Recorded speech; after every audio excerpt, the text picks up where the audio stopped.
Assalamualaikum warahmatullahi wabarakatuh. Sebelumnya perkenalkan, nama saya Bapak Nugroho dari program studi agroteknologi Fakultas Agroindustri Universitas Mercubuana Yogyakarta.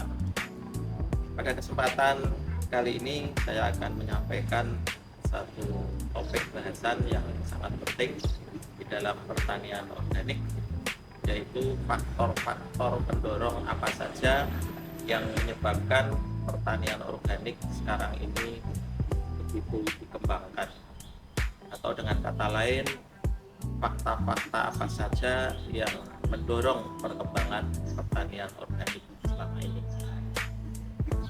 Seperti yang kita ketahui, pertanian organik akhir-akhir ini perkembangannya begitu pesat, tidak hanya di Indonesia tetapi juga di tingkat global. Ada beberapa yang menyebabkan mengapa pertanian organik itu pesat perkembangannya. Secara umum, produk-produk pertanian organik yang di mata masyarakat dianggap sebagai satu solusi bagi pangan yang sehat, juga merupakan satu alasan yang kuat mengapa pertanian organik selama ini itu pesat perkembangannya. Secara umum, faktor pendorong dapat kita kelompokkan menjadi 3. Yang pertama yaitu faktor pendorong secara ekonomi, yang kedua faktor pendorong secara ekologi, dan yang ketiga adanya ancaman kesehatan. Nah, bagaimana ketiga faktor pendorong ini secara rinci kita bisa jelaskan lebih jauh pada keterangan berikut. Yang pertama adalah faktor pendorong ekonomi. Faktor pendorong dari sisi ekonomi yang dimaksud adalah segala hal yang berkaitan dengan aspek ekonomi, utamanya dalam hal biaya produksi yang harus dikeluarkan dalam proses budidaya tanaman. Sebagai contoh, biaya untuk pembelian pupuk anorganik, pestisida kimiawi, bibit, atau benih. Sistem pertanian konvensional yang selama ini masih dominan dilakukan mengandalkan pada penggunaan 2 bahan kimia pertanian atau agrochemicals, yaitu pupuk anorganik dan pestisida sintetik kimiawi. Sementara itu, harga kedua bahan kimia tersebut semakin meningkat. Hal ini berkaitan dengan subsidi harga pupuk yang semakin dikurangi oleh pemerintah, baik jumlah, peruntukan, maupun harganya. Sebagai contoh, pada tahun 2022, kebutuhan pupuk bersubsidi atas dasar usulan petani sebesar 25 juta ton. Akan tetapi, pemerintah hanya mampu menyediakan sebesar 9,1 juta ton. Artinya, kekurangan kebutuhan pupuk harus disediakan sendiri oleh petani dengan membeli pupuk non-subsidi yang harganya jelas lebih mahal. Yang berikutnya, yang kedua adalah faktor pendorong dari sisi ekologi. Selain menimbulkan ketergantungan pada petani, penggunaan pupuk anorganik dan pestisida kimiawi dalam jangka waktu yang lama secara kontinu juga telah menimbulkan efek negatif terhadap lingkungan. Penggunaan pupuk anorganik yang berlebih untuk pertanaman monokultur yang dilakukan secara terus-menerus menyebabkan pembentukan dan penumpukan garam-garam mineral.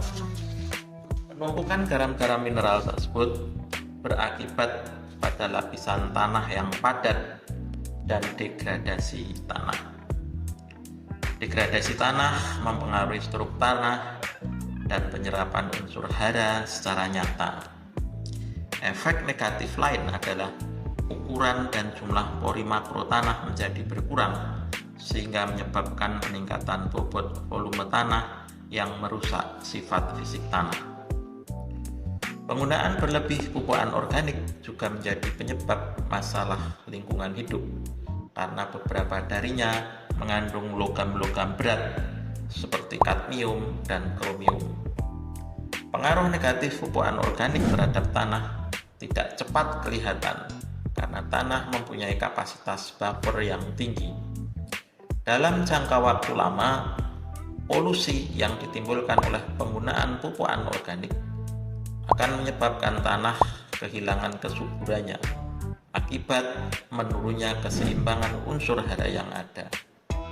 Sebagai tambahan, bahan-bahan kimia berbahaya juga dapat terkumpul di dalam produk sayuran sehingga membahayakan bagi yang mengkonsumsinya. Penurunan biodiversitas merupakan dampak negatif lain akibat penggunaan agrokimia, terutama pestisida sintetik kimiawi. Pestisida kimiawi merupakan faktor utama yang mempengaruhi keanekaragaman hayati bersamaan dengan hilangnya habitat dan perubahan iklim. Pestisida kimiawi mempunyai efek toksik dalam jangka pendek ketika organisme terpapar, atau dalam jangka panjang dapat menyebabkan perubahan dalam habitat dan rantai makanan. Pertanian organik dengan sistem pertanian tumpang sari lebih memberikan dukungan pada habitat untuk terjaganya keanekaragaman hayati.